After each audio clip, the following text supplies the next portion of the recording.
మా దేవుడైన యెహోవా వంటి వారెవరును తెలుసుకున్నట్లు నీ మాట చొప్పున జరుగును. మరి ఈ భూమి మీద దేవునికి సాటి అయినటువంటి వారు ఎవరు లేరు. మరి ఫరో యెహోవా ఎవడు అని అన్నాడు. అంటే ఇక్కడ మోషే చెప్తున్నాడు, మా దేవుడైన యెహోవా వంటి వారెవరును ఈ లోకంలో లేరు. ఆయనకు సాటి అయినటువంటి వారు ఎవరు లేరు. ఆయనకు ఆయనే సాటి. మరి ఆయన తన బాహుబలంతో తన శక్తితో వారందరినీ కూడా మరి విడిపించినప్పుడు వారు పాడినటువంటి పాటలు నిర్గమకాండం 15:11 వారు పాట పాడుతున్నారు. యెహోవాను గానము చేసెదము ఏకముగా మనకు రక్షకుడాయ ఆయన మహిమ పాడెదము ఆయనను వర్ణించెదము. ఆయనే దేవుడు మనకు యోద్ధాశూరుడే యెహోవా నా బలము నా గానము యోద్ధాశూరుడే యెహోవా నా బలము నా నా పితరు నా దేవుడు ఆయన పేరు యెహోవా యెహోవాను గానము వేల్పులలోని సముడెవడు పరిశుద్ధ మహనీయుడా వేల్పులలో ఎవడు పరిశుద్ధ మహనీయుడా అద్భుతమైన భోజుడా నీ వంటి వాడెవడు యెహోవాను గానము చేసెదము ఏకము. పాట పాడుతూ వారు ఎర్ర సముద్రాన్ని దాటినట్లు మనము నిర్గమకాండం 15:11 అక్కడ మనం చదువుతాం. యెహోవా వేల్పులలో నీ వంటి వాడెవడు, పరిశుద్ధతను బట్టి నీవు మహనీయుడవు, స్తుతి కీర్తనలను బట్టి పూజ్యుడవు, అద్భుతములు చేయవాడవు, నీ వంటి వాడెవడు అని భక్తుడు ప్రశ్న వేస్తున్నాడు. మరి రాత్రి మనం సేవించే దేవుడు ఎలాంటి దేవుడు? సముద్రము 2 పాయలుగా చేశాడు. ఎర్ర సముద్రమును ఇశ్రాయేల్ ప్రజలను సురక్షితంగా తీసుకొని వచ్చాడు. ఆయనకు ఎవరితో పోలుస్తారు, ఎవరిని పోలుస్తారు అని దేవుడు అంటున్నాడు.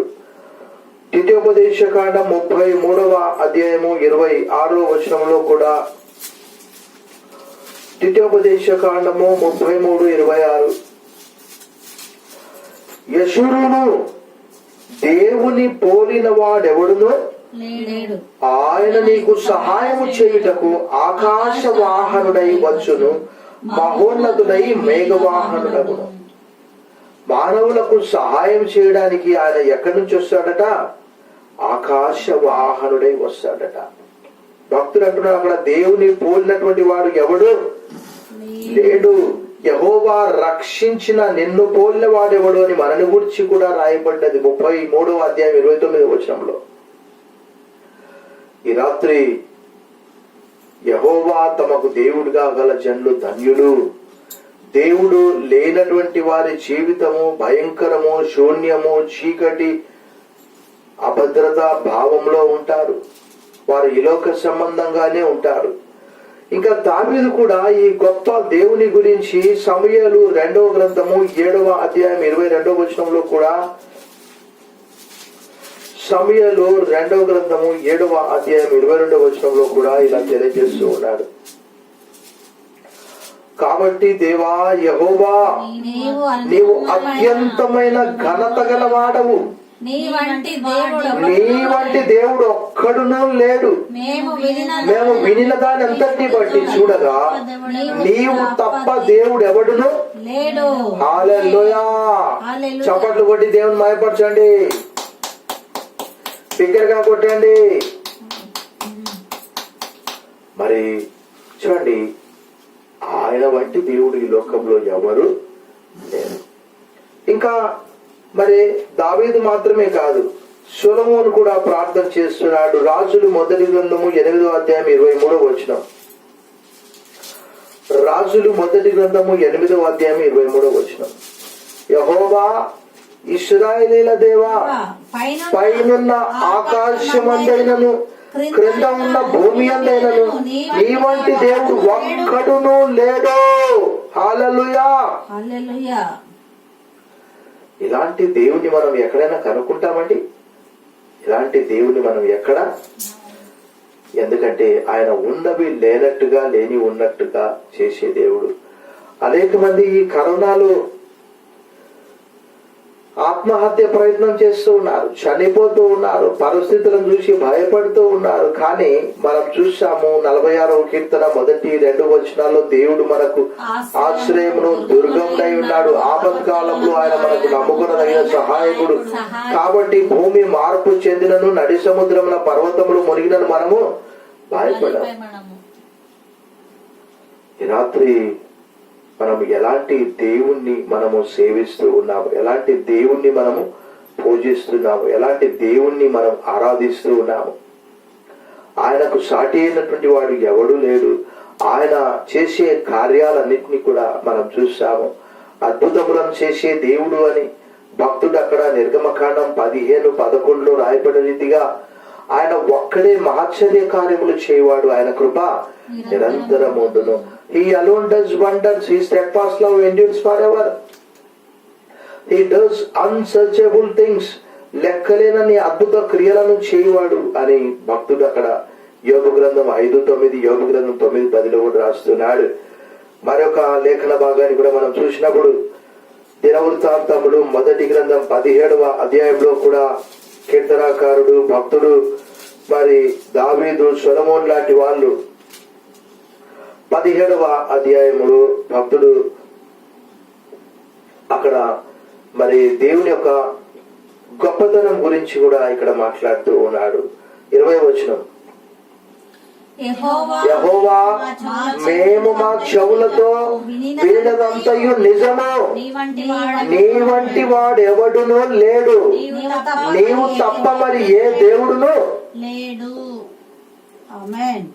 హల్లెలూయా. చప్పట్లు కొట్టి దేవుని మహిమపరచండి. ఎంత గొప్ప దేవుడు! అలాంటి దేవుని మనము ఆరాధిస్తూ ఉన్నాము. పరిస్థితులను బట్టి కాదు. యేసు ప్రభువు వారు అన్నారు, ఆత్మను చంపనేరక దేహమునే చంపవారికి మీరు భయపడొద్దండి. ఆత్మను దేహమును రెండిటిని నరకంలో పడవేసే వారికి మీరు భయపడండి. ఆయనకు ఆయనే సాటి. ఆయన యందు నమ్మకం ఉంచినటువంటి వారు ఎన్నటెన్నటికీ సిగ్గుపరచబడరని రోమపత్రిక 9వ అధ్యాయం 33వ వచనంలో భక్తుడు పౌలు అంటాడు. ఈ రాత్రి మరి మెండు విరిగి మీనబడినప్పటికీ కూడా దేవుని యందు నమ్మకం ఉంచినటువంటి వారు నిశ్చింతగా, ధైర్యంగా ఉండడానికి గల కారణం ఏంటంటే భక్తులందరూ కూడా అక్కడ మనం అనేక చోట్ల 73వ కీర్తన గాని 16వ కీర్తన గాని ఆయన నా కుడి పార్శ్వమున ఉన్నాడు గనుక నేను కదల్చబడను అని అంటాడు. అక్కడ 73వ కీర్తనలో కీర్తనకారుడు 23లో అంటాడు, ఎల్లప్పుడూ నా కుడి ప్రక్కనే ఉన్నావు అని అంటాడు. ఇంకా మనము యెషయా గ్రంథము 40వ అధ్యాయము 18వ వచనంలో చూస్తే అక్కడ యెషయా గ్రంథము 40వ అధ్యాయము 18వ వచనం.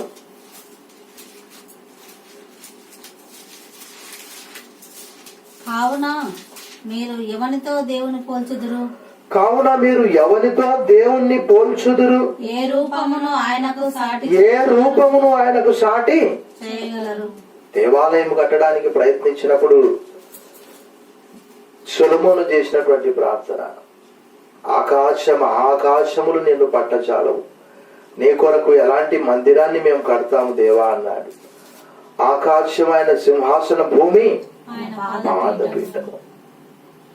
రాత్రి నిజంగా మనం జాగ్రత్తగా ఆలోచన చేస్తే మానవులంగా ఎంత చిన్నవారం మనము.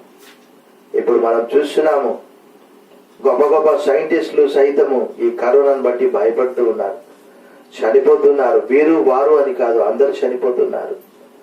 కానీ సదాకాలం ఉండేవాడు దేవుడు. ఆయన దృష్టికి 1000 సంవత్సరాలు కూడా గడిచిన నిన్నటి దినం వలె ఉన్నాయని 90వ కీర్తన 4వ వచనంలో కీర్తనకారుడు తెలియజేస్తాడు. మరి ఈ రాత్రి యెహోవా తమకు దేవుడిగా గల జనులు ధన్యులు అని 33వ కీర్తన 12వ వచనంలో కీర్తనకారుడు అంటాడు. మనము అంటే ధన్యులం అంటే సంతోషంగా ఉండే వాళ్ళము.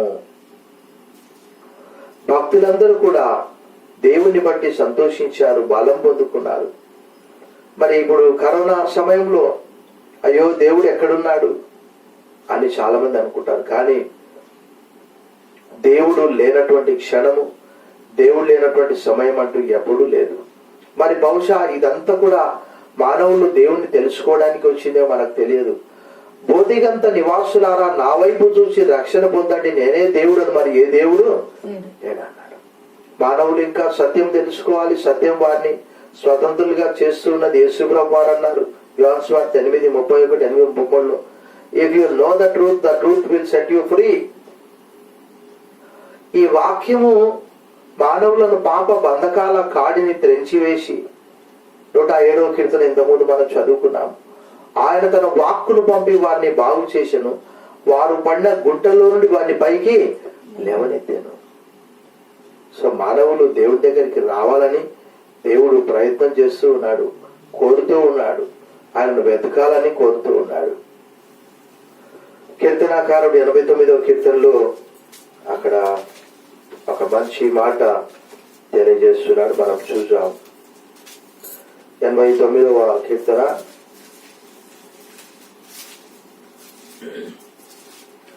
6వ వచనం.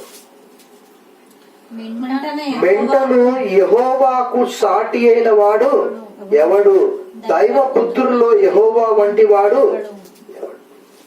ఆయనకు సాటి అయినటువంటి వారు ఈ లోకంలో కానీ ఎక్కడ కూడా ఎవరు లేరు. షడ్రక్, మెషక్, అబేద్నగోలు, దానియేలు లాంటి వాళ్ళు, యోబు లాంటి వాళ్ళు, దావీదు లాంటి వాళ్ళు, యోసేపు లాంటి వాళ్ళు, పౌలు లాంటి వాళ్ళు, పేతురు లాంటి వాళ్ళు, యాకోబు లాంటి వాళ్ళు, యోహాన్ లాంటి వారు. ఈరోజు అనేక మంది పరిస్థితులను చూసి మరి వార్తాపత్రికల్లో మనం చదువుతున్నాం. ఏంటి అని అంటే, కరోనా వచ్చిందని ఒక ఉపాధ్యాయుడు ఆత్మహత్య చేసుకున్నాడట. కరోనా వచ్చిందని భర్త భార్య చేయి కోసేసి చంపేసిండు. కరోనా వచ్చిందని గుండెపోటు గురై చనిపోవడం. మరి ఆత్మహత్య చేసుకోవడం అనేది మహాపాతకం. నరుని ఆత్మ యెహోవా పెట్టిన దీపము, అది అంతరములన్నింటినీ కూడా శోధిస్తూ ఉన్నదని రాయబడ్డది. మనలో ఉన్నటువంటి ఆత్మ దేవుడు పెట్టినటువంటి ఆత్మ. అది ఎన్ని కష్టాలు వచ్చినప్పటికీ కూడా కష్టాలకు మనము ఎదురీదాలి. కష్టం పెడితే కష్టాన్ని ఎదుర్కోవడానికి కూడా దేవుడు బలము, శక్తి ఇస్తాడు. భక్తులను పరిచర్యకు పిలిచినప్పుడు పరిచర్య చేయడానికి కావలసినటువంటి బలం కూడా ఇచ్చాడు. ఇర్మియాకు, యెషయాకు బాప్తిజం ఇచ్చి యోహానుకు శిష్యులకు. మరి ఈ లోకంలో దేవుని యొక్క గుణగణాలను మనము దాదాపుగా 9 లేఖన భాగాల్లో చూశాము. నిర్గమకాండం 8:10, నిర్గమకాండం 15:11, ద్వితీయోపదేశకాండం 33:26, సమూయేలు 2వ గ్రంథం 7:22, రాజులు మొదటి గ్రంథం 8:23, దినవృత్తాంతములు మొదటి గ్రంథం 17:20, కీర్తనలు 89:6, యెషయా గ్రంథం 40:18. ఇలాంటి లేఖన భాగాల్లో మనం ఆయన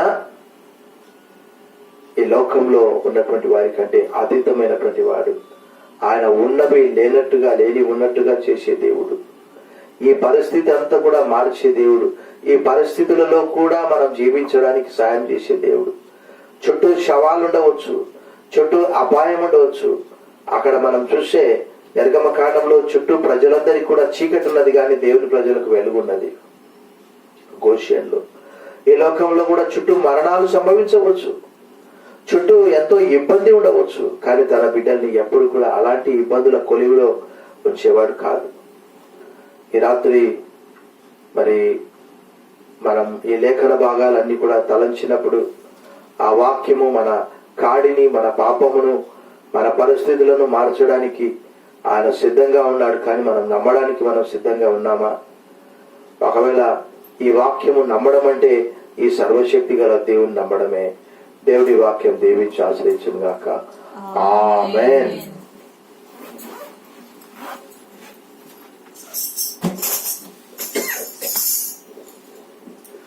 మనమందరం లేచి ప్రార్థన, పరలోక ప్రార్థన ఆశీర్వాదంతో సెలవు తీసుకుందాం. సర్వశక్తి గల దేవానైనా ఈ రాత్రి ఈ దినము మందిరానికి వెళ్ళలేకపోయాము. కారణము కరోనా ఏప్రిల్ మాసంలో అధికమైపోయి అనేక మంది ఆలయమునకు రాలేక వెనుకబడి ఉంటున్నారు. ఇప్పుడు కర్ఫ్యూ నడుస్తుంది ప్రభా.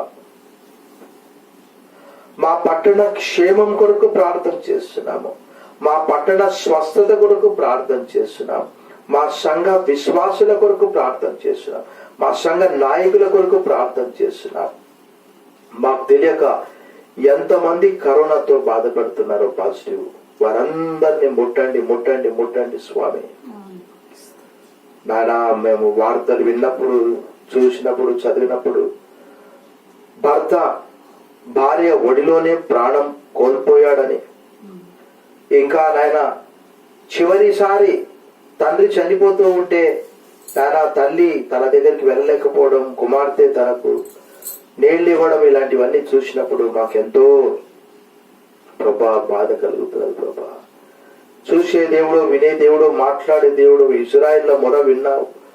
నిర్గమకాండము 2:23, 24, 25. పరముకు ఆ మొర్ర చేరి వారి మూలుగులు విని విడిపించడానికి వచ్చిన మా గొప్ప దేవా, మా పట్టణమును, మా రాష్ట్రమును, 10 రాష్ట్రాలలో ఎక్కువ కేసులు ప్రభా, ఎక్కువ కేసులు. మరి ఏదో ఇందాక మెసేజ్ వస్తున్నది, 72 గంటలు బయటికి వెళ్ళొద్దండి, 50,000 మరణాలు రోజు సంభవిస్తాయి, 72 గంటలు బయటికి వెళ్ళొద్దండి, బయటికి వెళ్ళొద్దండి అని వస్తుంది ప్రభా. భారత్ లో ఈ 3 రోజులు మరణాలు ఎక్కువైతాయంట ప్రభా. మరి ఆ సందేశం విన్నటువంటి వారు కొంతమంది చింతతో, బాధతో, దుఃఖముతో, ఆందోళనతో బెంబేలెత్తి చనిపోయే అవకాశం ఉన్నది. ఇలాంటి వార్తలను ఎక్కువగా చదవకూడదు, వినకూడదు. నాయన 31వ కీర్తన 12, 13, 14, 15 వచనాల్లో కీర్తనాకారుడు అంటాడు, మరణమై స్వర్ణగ్రాని ఓడకుండ వంటి వాడనైతిని. 13వ వచనం చివరి భాగంలో నలుదిక్కుల భీతి. 14వ వచనం ఆరంభంలో నేను యెహోవా యందు నమ్మిక ఉంచి ఉన్నాను. 15వ వచనం నా కాలగతుల్ని వశములో ఉన్నవి. O Lord, my times are in your hands. Hallelujah, hallelujah, holy God. పరిస్థితులు ఎలా ఉన్నప్పటికీ నాలో మేము పూర్తిగా సందేహపడకుండా నమ్మకం వచ్చే భాగ్యం కలిగ చేయండి. కరోనాను రూపుమాపండి, స్వస్థపరచండి. దయగల దేవా, మానవులను ప్రేమిస్తున్నారు, క్షమించండి. మా రాష్ట్రములను, భారతదేశాన్ని, ప్రపంచాన్ని కరోనా నుంచి విముక్తి, విడుదల, స్వస్థత ఇవ్వండి. నిశ్చితమైతే వచ్చే వారం ఆలయంలో చేరిని స్తుతించడానికి సాయం చేయండి. చాలా మరి నిన్నటి దినమున మా చిన్నమ్మ చనిపోయింది. వారి యొక్క కుమార్తె, అదే రీతిగా కుమారుల కొరకు దీవెన దయచేయండి. ఇంకా వృద్ధాప్యంలో ఉన్నటువంటి మా అమ్మమ్మను, మా అత్తమ్మను, మా తల్లిదండ్రుల కొరకు దీవెన. గత వర్షంలో కూడా మా శ్రీనివాసు చిన్న కూడా చనిపోయాడు. వారు రక్షణ లేకుండానే చనిపోతున్నారు ప్రభా. వారు సత్యం తెలుసుకునే భాగ్యం కలగచ్చేయండి. సత్యం వారిని స్వతంత్రులుగా చేస్తున్నది. హల్లెలూయా, హల్లెలూయా. మా ఇరుగు పొరుగు వారి కొరకు ప్రార్థన చేస్తున్నాం. మా హౌస్ ఓనర్ కొరకు, పాస్టర్ గారి కొరకు, వారి పరిచర్య కొరకు ప్రార్థన చేస్తున్నాం. సాయం చేయండి. మా సంఘ కార్యవర్గమును ఆశీర్వదించండి ప్రభా. మా సంఘ విశ్వాసుల్లో ప్రతి కుటుంబాన్ని ఆశ్రయించమని, మా కుటుంబమును, మాకు ఇచ్చినటువంటి గొప్ప రక్షణ పరిచర్య, మరి నా భార్య కొరకు పిల్లల కొరకు కూడా దీవెన అడుగుచున్నాం. కరోనాకు దూరంగా ఉంచండి. పిల్లల కొరకు మంచి భవిష్యత్తు దయచేయండి. నాకున్న అనారోగ్య సమస్యను కూడా దూరపరచండి ప్రభు అని వందనాలు చెల్లిస్తున్నాను. హల్లెలూయా, హల్లెలూయా. ఈ రాత్రి కొరకు వందనాలు చెల్లిస్తూ మా సంఘ శిక్షలను వారి కుటుంబాన్ని కూడా మీరు ఆశీర్వదించండి. వారు కూడా భయంతో ఉంటున్నారు. దయగల దేవానికి స్తోత్రం, స్తోత్రం, స్తోత్రం. హల్లెలూయా. ఈ రాత్రి మమ్మల్ని కూడా జ్ఞాపకం చేసుకొని సుఖనిద్ర విశ్రాంతి దయచేయమని రాత్రి కొరకు వందనాలు చెల్లిస్తూ యేసు నామములో ప్రార్థిస్తున్నాం తండ్రి. ఆమేన్. పరలోకమందున్న మా తండ్రి, నీ నామం పరిశుద్ధపరచబడును గాక. నీ రాజ్యం మాకొచ్చును గాక.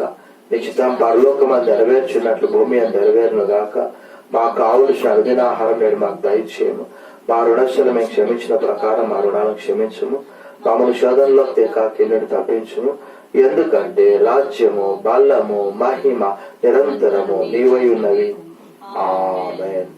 ఇప్పుడు మన పరమ తండ్రి అయిన దేవుని ప్రేమ, కుమారుడైన యేసుక్రీస్తు కృప, పరిశుద్ధాత్మ దేవుని యొక్క అన్యోన్య సహవాసం మనందరికీ దూరంగా ఉన్న బాబుకు సదాకాలం తోడైదును గాక. ఆమేన్. హల్లెలూయా. హల్లెలూయా. హల్లెలూయా. చప్పట్లు కొట్టి దేవుని మహిమపరచండి. నాకు నువ్వు హ్యాపీ మదర్స్ డే చెప్పలేదు నాన్న. ఈరోజు స్పెషల్ డే. మా మదర్ కి చెప్తా, నీకు చెప్పాలా? అయ్యో, అందరికి happy mother's day. I wish you all a happy mother's day. మరి పాప చెప్తుంది, అమ్మా నీకు తల్లి దినోత్సవం. I wish you a happy Women's Day. కాదు, Mother's Day. Happy ఇవన్నీ అంతా ఒకటే. Happy mother's day. ఇలాంటి మదర్స్ డే ఎన్నో జరుపుకోవాలని మనస్ఫూర్తిగా నాకు కూడా పిల్లలు ఇచ్చినందుకు దేవునికి వందనాలు. వందనాలు వేసే వందనాలు. స్టాప్ చేసుకోవాలి. అవునా, నేను ఫోన్ ఛార్జింగ్ తీసుకుని అదే ఆఫ్ చేయండి. ఫస్ట్ ఆఫ్ వెళ్ళండి. 93